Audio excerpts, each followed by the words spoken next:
Welcome to టీవీ20 news బులెటిన్ల ముందుగా headlines. Potti Sriramulu కాంస్య విగ్రహానికి మంత్రి నారా లోకేష్ శంకుస్థాపన.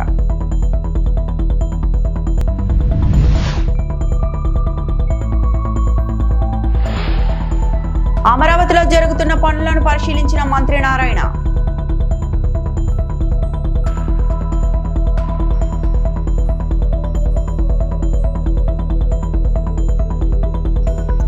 ఎమ్మెల్సీ పదవికి కల్వకుంట్ల కవిత రాజీనామా.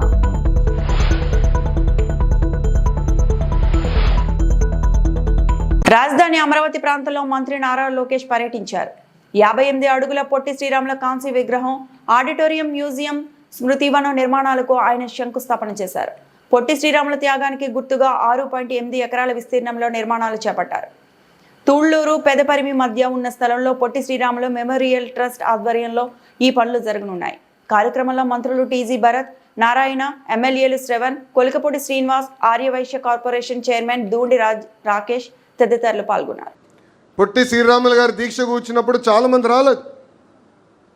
కానీ ఎప్పుడైతే ఆయన ఆరోగ్యం క్షీణిస్తూ మొదలుపెట్టిందో 30 రోజుల నుంచి పెద్ద ఎత్తున మొత్తం ఆంధ్ర రాష్ట్రం ఆయన వెనకాల నడిచింది. చివరికి అంత్యక్రియలు కూడా ఎవరిని రానికుండా చేస్తే ఆనాటి పెద్దవాళ్ళు వెళ్ళి చేసే పరిస్థితి. ఇన్ని దశాబ్దాలైనా ఈరోజు మనం ఆయన్ని గుర్తు చేసుకుంటున్నామంటే ఆయన చేసిన త్యాగమని ఈ సభాముఖం మీ అందరికి నేను తెలుపుతున్నాను. ఆర్యవైశ్య సోదరులు నిన్న పాదయాత్రలో అనేకసార్లు కలిసినప్పుడు వాళ్ళందరూ కోరారు, అమరావతిలో పొట్టి శ్రీరాములు గారి విగ్రహం ఏర్పాటు చేయండి అని. ఆనాడు నన్ను అడిగితే పాదయాత్రలోనే హామీ ఇచ్చాను, మళ్ళీ వచ్చేది ప్రజా ప్రభుత్వమే, పొట్టి శ్రీరాములు గారి విగ్రహం అమరావతిలో ఏర్పాటు చేస్తామని. ఇది కమిట్మెంట్ మాత్రమే కాదు, ఇది నాకు ఒక ఎమోషన్, చేయాలని ఒక తపన. ఎందుకంటే మిమ్మల్ని అందరినీ కలిసిన తర్వాతనే, పాదయాత్రలోనే కలిసిన తర్వాతనే ఆయన గురించి ఇంకా నేను చదువుతాం జరిగింది. అందుకే ఒక ఎమోషన్తో ఈరోజు మేము అందరం పనిచేస్తున్నాం. అన్ని రకాలుగా సంఘానికి మేము సహకరిస్తాం, ట్రస్ట్కి మేము నిలబడతాం, కలిసికట్టుగా ముందరికెళ్ళి ఎవ్వరు ఊహించిన విధంగా ఒక అద్భుతమైన స్మృతివనం మనం ఏర్పాటు చేయాలని ఈ సభాముఖంగా అందరు కోరుకుంటూ, నాకు ఇంత అద్భుతమైన అవకాశం ఇచ్చిన ఆర్యవైశ్య సోదరులందరికీ పేరు పేరున నా హృదయపూర్వక ధన్యవాదాలు తెలుపుకుంటూ మీ అందరి దగ్గర నుంచి సెలవు తీసుకుంటున్నాను. అమర్ రహే పొట్టి శ్రీరాములు గారు, అమర్ రహే పొట్టి శ్రీరాములు గారు. జై హింద్. అమరావతిపై విషప్రచారాలు చేసే వాళ్ళు ఇక్కడికి వచ్చి పనులను పరిశీలించి మాట్లాడాలని మంత్రి నారాయణ సూచించారు. వేల మంది కార్మికులు, యంత్రాలతో పనులు జరుగుతుంటే పనులే జరగట్లేదంటూ మాట్లాడుతున్న వారికి ప్రజలే తగిన బుద్ధి చెప్తారని నారాయణ అన్నారు. రాజధాని అత్యంత సురక్షిత నగరమని మంత్రి పునరుద్ఘాటించారు. వర్షాలు దాదాపుగా తగ్గడంతో 13,000 మంది ఎంప్లాయీస్ యాక్చువల్గా ఈరోజు అమరావతి క్యాపిటల్ సిటీలో వర్క్ చేస్తున్నారు. దాదాపు 2,500 మిషనరీస్, ప్రొక్లైన్లు కావచ్చు, జేసీబీలు కావచ్చు, క్రేన్లు కావచ్చు, ఇలాంటి ఈరోజు అమరావతి క్యాపిటల్ సిటీలో వర్క్ చేస్తున్నాయి. టైప్ 1, టైప్ 2, గ్రూప్ డి వాటిని విజిట్ చేసి ఇన్స్పెక్షన్ చేశాను. మొత్తం తీసుకుంటే ఇది 27 లక్షల చదరపు అడుగుల కన్స్ట్రక్షన్. స్లాబ్స్ అయితే ఆల్మోస్ట్ అయిపోయినాయి, ఇంకా కొద్దిగా 1 ఫ్లోర్ బ్యాలెన్స్ ఉంది. అక్టోబర్, నవంబర్కి ఆ పైన బ్యాలెన్స్ స్లాబ్స్ కూడా పూర్తి చేస్తామని ఆ కన్సర్న్ ఏజెన్సీ చెప్పడం జరిగింది. ఇక్కడైతే మనకు గ్రూప్ డి అయితే ఆల్మోస్ట్ ఫినిషింగ్ జరుగుతున్నాయి, అన్నిట్లో కూడా ఫినిషింగ్ జరుగుతున్నాయి. పోడియం స్లాబ్ జరుగుతున్నాయి. క్లబ్ హౌస్ అది కూడా వర్క్ స్టార్ట్ చేస్తున్నారు. సివరేజ్ ప్లాంట్, డ్రింకింగ్ వాటర్ అయితే ఆల్మోస్ట్ కనెక్షన్ ఉంది. ఈ వీటిలన్నిటి కూడా ఎటువంటి పరిస్థితుల్లో కూడా మార్చి నెలాఖరాకు పూర్తి చేసేటట్టుగా ఒక ప్రణాళిక ప్రకారం యాక్చువల్గా చేస్తున్నాం. ఇందులో ఏదైతే ఇప్పుడు టైప్ 1, టైప్ 2, గ్రూప్ డి ఉన్నాయో వీటిలో 50%ని అక్టోబర్ 2వ తేదీకి, అంటే మరొక 2 నెలలే ఉంది, 50% గ్రూప్ డిలో ఉన్న 900లో 450 హ్యాండ్ ఓవర్ చేస్తామన్నారు. అయితే అన్ని పూర్తయితే తప్ప ఇక్కడికి అధికారులని ఇన్వైట్ చేయము. అమరావతి క్యాపిటల్ సిటీలో ఏదైతే 360 కిలోమీటర్ల రోడ్డు కావచ్చు, ట్రంక్ రోడ్స్, అదేవిధంగా 1500 లేఅవుట్ రోడ్స్ కావచ్చు, అదేవిధంగా అధికారులకి 4000 భవనాలు కావచ్చు, ఐకానిక్ టవర్స్ కావచ్చు, అసెంబ్లీ, హైకోర్టు కావచ్చు, అన్ని పనులు ఎంతో వేగవంతంగా జరుగుతున్నాయి. దీన్ని కొందరు పనిగట్టుకొని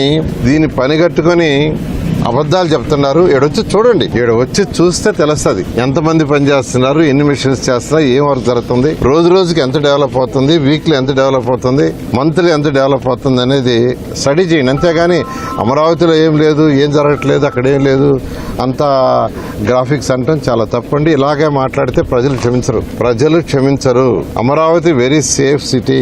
ఇక్కడ వాటర్ కూడా నెదర్లాండ్స్ వాళ్ళ దగ్గర డిజైన్ చేసాం. కొండవీటి వాగు, పాలవాగు, గ్రావిటీ కెనాల్ ఇవి కూడా తవ్వుతూ ఉన్నారు. రిజర్వాయర్లు 3 తవ్వుతున్నారు. ఇవన్నీ కంప్లీట్ అయితే అమరావతి వెరీ సేఫ్ సిటీ, చాలా సేఫ్ సిటీ, చాలా చక్కగా కన్స్ట్రక్షన్ జరుగుతుంది. ఎటువంటి పరిస్థితుల్లో కూడా ఏదైతే ప్రజలకు మాట ఇచ్చామో 3 సంవత్సరాల లోపల అమరావతి క్యాపిటల్ సిటీ పూర్తి చేయడం జరుగుతుంది. ఎమ్మెల్సీ పదవికి రాజీనామా చేసినట్లు కల్వకుంట్ల కవిత అధికారికంగా ప్రకటించారు.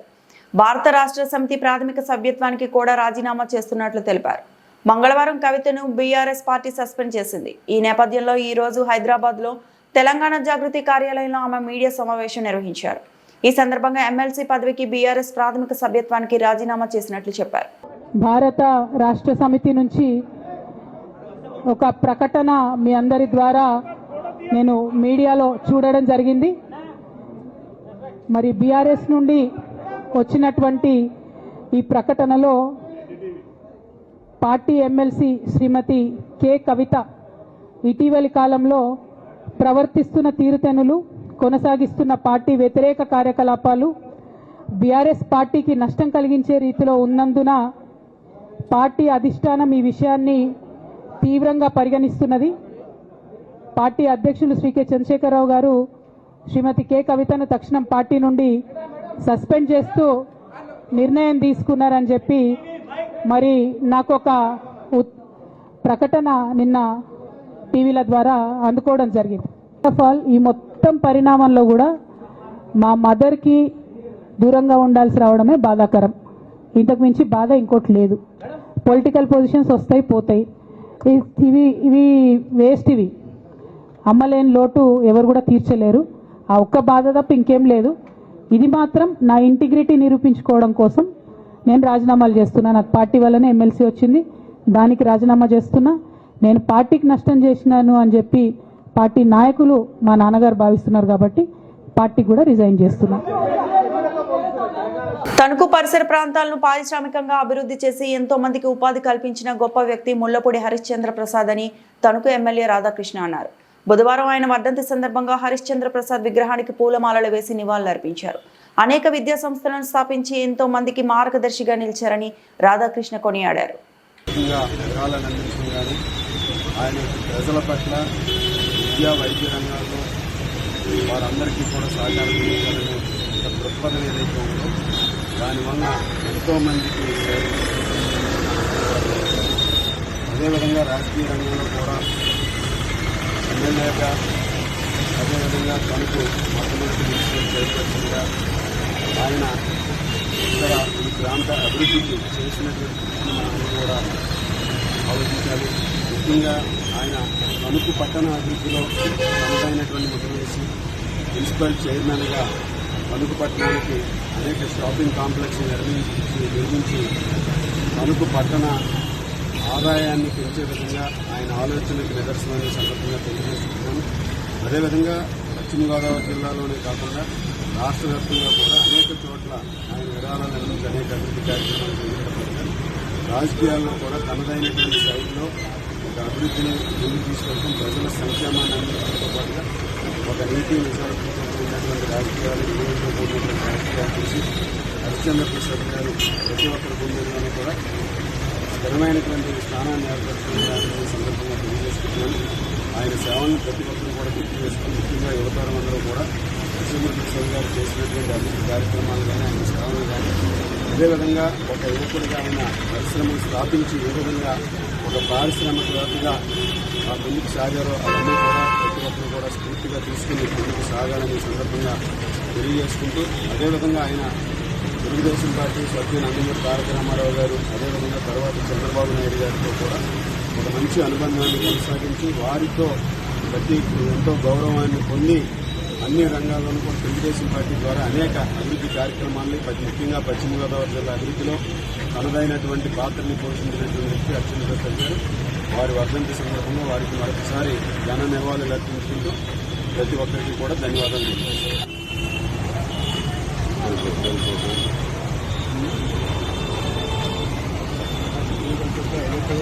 రైతులకు యూరియా దొరకక అగచాట్లు, రాత్రంతా పడిగాపులు. భద్రాద్రి కొత్తగూడెం జిల్లా దమ్ముగూడెం మండల కేంద్రంలో రైతులకు యూరియా దొరకక నానా అవస్థలు పడుతున్నారు. బారులు తీరిన జనాలతో ఫెర్టిలైజర్ షాపు సొసైటీల వద్ద పడిగాపులు కాస్తున్నారు. యూరియా ఇక్కట్లు ఇంకెన్నాళ్ళు అంటూ ప్రజలు ఆందోళన చెందుతున్నారు. పంట నాశనం అవుతుందేమో అని కొందరు రైతులు ఆవేదన వ్యక్తం చేస్తున్నారు. మండలంలో 250 యూరియా బస్తాలు వచ్చినట్లుగా సమాచారం అందడంతో రాత్రి నుంచి రైతులు డిపోల వద్ద పడిగాపులు కాస్తున్నారు. అయితే వేల సంఖ్యలో రైతులు ఉండటం 250 యూరియా బస్తాలు మాత్రమే రావడంతో రైతులు ఆందోళన చెందుతున్నారు. జనాలు ఎక్కువ ఎవరో మంచి ఇంకో గట్టి వాయిస్ ఉండేటోళ్ళు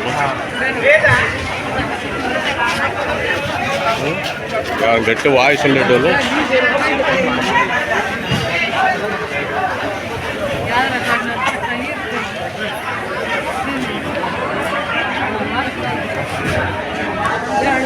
నమస్కారం.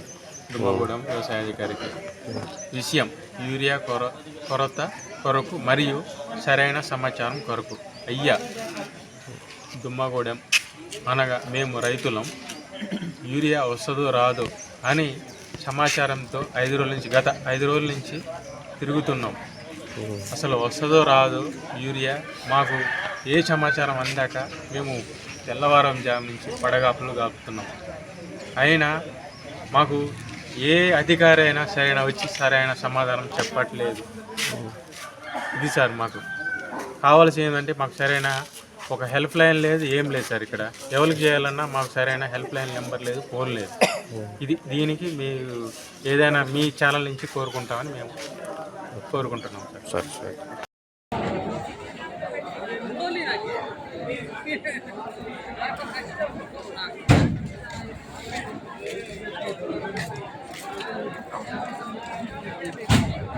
ఫ్రీ అవుతుందన్న ఇట్లే ఉంటుంది.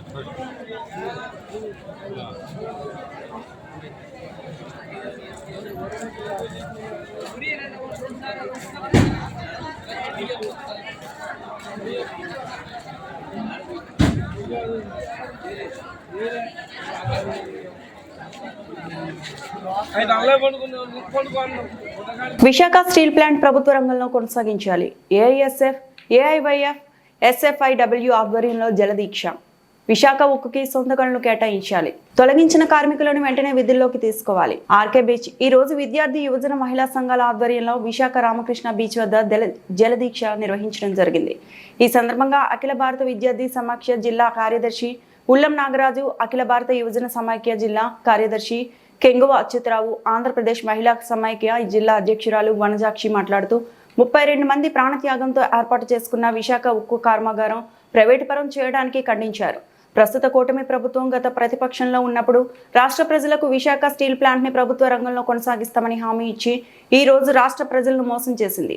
ఓ పక్క కేంద్ర మంత్రులు పార్లమెంట్లో స్టీల్ ప్లాంట్ ను ప్రైవేట్ చేస్తామని చెప్పడం, అందులో భాగంగానే 34 ఫర్నిస్ బ్లాక్లను ప్రైవేట్ చేయడం, అలాగే 5,000 మంది కార్మికులను తొలగించిందని వారు అన్నారు.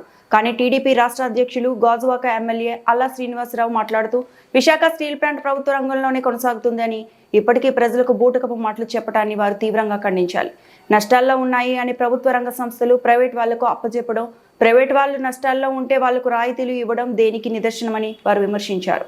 ఈ కార్యక్రమంలో ఏఐవైఎఫ్ జిల్లా అధ్యక్షుడు వై రాంబాబు, ఉపాధ్యక్షులు మధు, ఏఐఎస్ఎఫ్ ఉపాధ్యక్షులు జె అభిషేక్, సహాయ కార్యదర్శి హేమానంద్, ఎన్ఏఎఫ్ఐడబ్ల్యూ ఉపాధ్యక్షురాలు దేవుడమ్మ, విద్యార్థి, యువజన, మహిళా సంఘాల నాయకులు గ్రేస్, ప్రకాష్, అశోక్, రాధా, పుష్ప, ఆదర్శ్ పాల్గొన్నారు.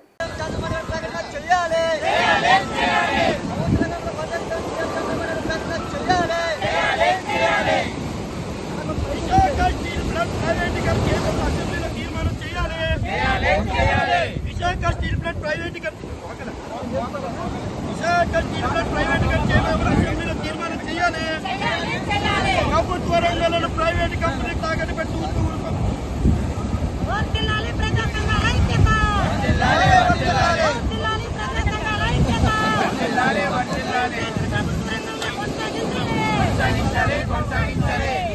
ప్రభుత్వ రంగంలోనే కొనసాగించాలి.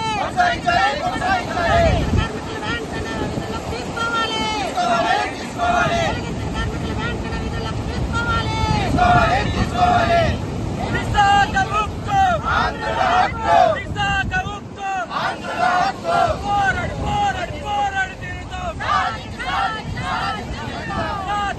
Okay done. నా పేరు వై రాంబాబు, అఖిల భారతీయ యువజన సమైక్య విశాఖ జిల్లా అధ్యక్షుని. విశాఖ అతి చిన్న గ్రామంలో ఉండేటప్పుడుగా 32 మంది ప్రాణత్యాగాలతో ఈరోజు విశాఖ స్టీల్ ప్లాంట్ వచ్చి ఆసియా ఖండంలో అతిపెద్ద పారిశ్రామిక ప్రాంతంగా ఈరోజు ఏర్పడిందంటే ఘనత విశాఖ స్టీల్ ప్లాంట్. వీళ్ళు కూటమి నాయకులు అధికారంలో లేనప్పుడు విశాఖ స్టీల్ ప్లాంట్ ప్రభుత్వ రంగంలో కొనసాగకుండా తీసుకునే చర్యలు మావి అని ముఖ్యమంత్రి, ఉప ముఖ్యమంత్రి నారా లోకేష్ గారి పెద్దలందరూ ప్రలోభాలు పలికి ఈ రోజు రాష్ట్ర ప్రజలు అత్యంత ఓట్ల మెజార్టీ గెలిచి ఈ రోజు అధికారంలోకి వచ్చిన తర్వాత రాష్ట్ర ప్రజలను నెట్టనెలో ముంచడమే కాక తెలుగువాడి యొక్క ఆత్మ గౌరవాన్ని వీరి యొక్క సొంత లాభం కోసం బీజేపీ పెద్దల దగ్గర తాకట్టు పెట్టిన వైన మనం చూస్తూ ఉన్నాం. పక్కన అనకాపల్లి ఇంకా అక్కడ స్టీల్ ప్లాంట్ నిర్మాణానికి ప్రారంభమే కాలేదు, ఆ కంపెనీ గనులు ఇవ్వాలని చెప్పేసి బీజేపీ పెద్దల దగ్గరికి వెళ్ళి చదవబడ్డారు. కానీ ఏదైతే ఇక్కడ ప్రజలకు ఎంతో ఉపయోగపడుతుంది స్టీల్ ప్లాంట్ గనులు అడగడం వల్ల వీళ్ళు ఎంతో మోసం చేస్తారో మనం చూస్తా ఉన్నాం. మేము ఏవైఎఫ్ ఏఎస్ఎఫ్ పెన్న మాట్లాడుకుని విశాఖ స్టీల్ ప్లాంట్ ప్రభుత్వ రంగంలో కొనసాగే విధంగా ముఖ్యమంత్రి గారు ఇప్పుడు వచ్చిన పర్యటనలో స్పష్టం చేయాలి. రేపు అసెంబ్లీలో కూడా తీర్మానం చేయాలి. దీని ద్వారా కేంద్ర ప్రభుత్వం మీద ఎంపీలతో ఒత్తిడి తేవాలి. లేకపోతే భవిష్యత్తులో యువతని సమీకరించి సమస్యల ఉద్యమాలకి శ్రీకారం చుట్టామని చెప్తే రాష్ట్ర ముఖ్యమంత్రి గారిని, డిప్యూటీ ముఖ్యమంత్రి గారిని మేము ప్రజా సంఘాలు హెచ్చరించడం జరుగుతూ ఉంది. నా పేరు వై రాంబాబు, అఖిల భారతీయ యువజన సమైక్య జిల్లా అధ్యక్షుడు. కేంద్రంలో ఎన్టీఆర్ చౌరస్తా వద్ద నిజామాబాద్ అర్బన్ మాజీ ఎమ్మెల్యే గణేష్ బిగాల ఆధ్వర్యంలో ధర్నా నిర్వహించారు. ఈ సందర్భంగా వారు మాట్లాడుతూ కాంగ్రెస్ ప్రభుత్వం కక్ష సాధింపుతోనే కాళేశ్వరంపై నిందలు వేస్తుందని, ఎలక్షన్స్ ఉన్నాయంటే చాలు కాళేశ్వరాన్ని ముందు పెట్టే ఓటు దండుకుంటున్న ఏకైక పార్టీ కాంగ్రెస్ ప్రభుత్వం అని అన్నారు. సిబిఐ దర్యాప్తు వెనుక రేవంత్ బాబుల అస్త్రం ఉన్నట్లు తెలుస్తుందన్నారు. కాంగ్రెస్ బీజేపీ ఒకటి కాకుంటే సిబిఐకి ఎందుకు అప్పగిస్తారని ప్రశ్నించారు. కాళేశ్వరం ప్రాజెక్టు తెలంగాణకు గుండెకాయ వంటిదని, తెలంగాణ ప్రజలు సుఖశాంతులతో ఉండాలని ఉద్దేశంతో మాజీ ముఖ్యమంత్రి కేసీఆర్ ప్రతిష్టాత్మకంగా తీసుకున్న ప్రాజెక్టు కాళేశ్వరం అని చెప్పారు.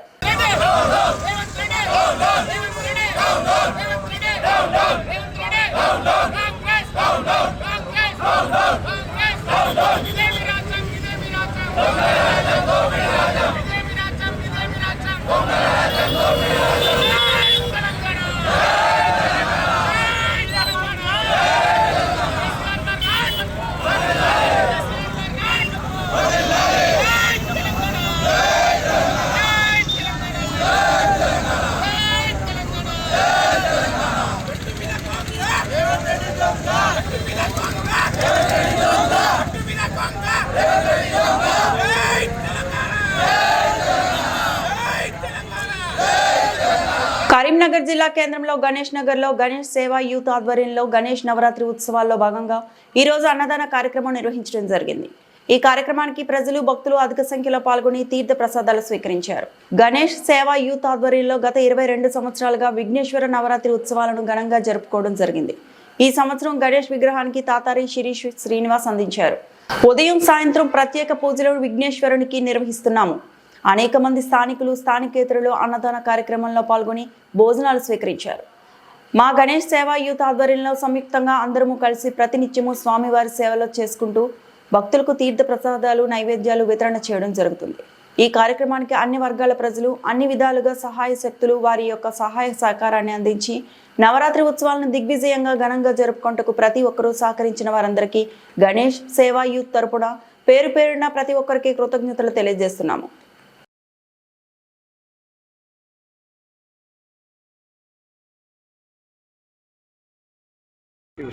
నమస్తే అండి, మాది గణేష్ సేవా యూత్ గణేష్